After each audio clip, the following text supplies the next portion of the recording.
به والله العلی العظیم رابطه ای که امام زمان با مسلمین، با مؤمنین، با شیعیان داره صدها برابر بالاتر از رابطه است که پدر و مادر با بچه‌شون دارن.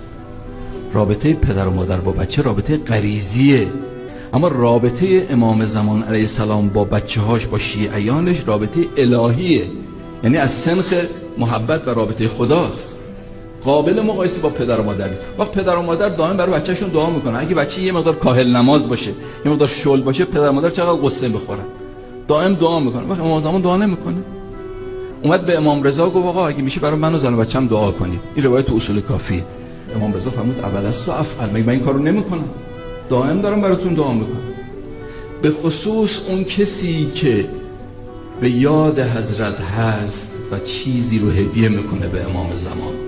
اهل بیت مدیون کسی نمیشن. اون کسی که به امام زمان دعا میکنه برای امام زمان، یه هدیه براش میفرسته، او 10 تا میذاره روش بهت برمیگردونه.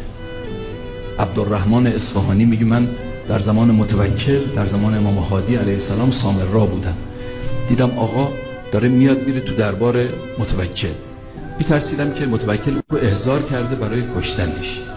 تو دلم دعا کردم که خدایا شر متوکل رو از این آقا دور کن.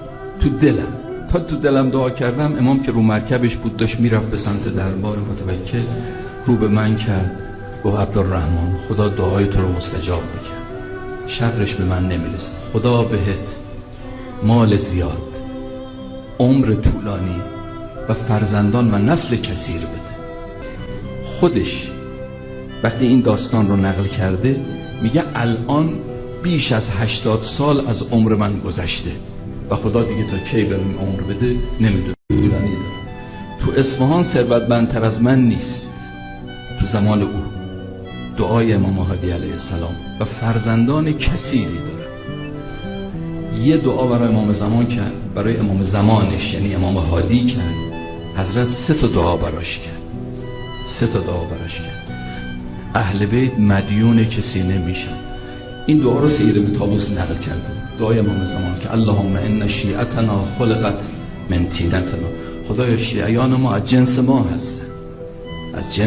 هستن، فقط فعلوا ذنوبا کثیره، خدای گناهانی مرتکب شدن، خدایا اگر اون گناهانشون حق اللهی بوده ببخششون، اگر حق الناسی بوده خدایا از حق ما به صاحب حق بده که راضی باشه ببخشدشون، از حق ما به صاحب حق بده که شیعیان ما راضی باشن ازشون، گیر نباشن.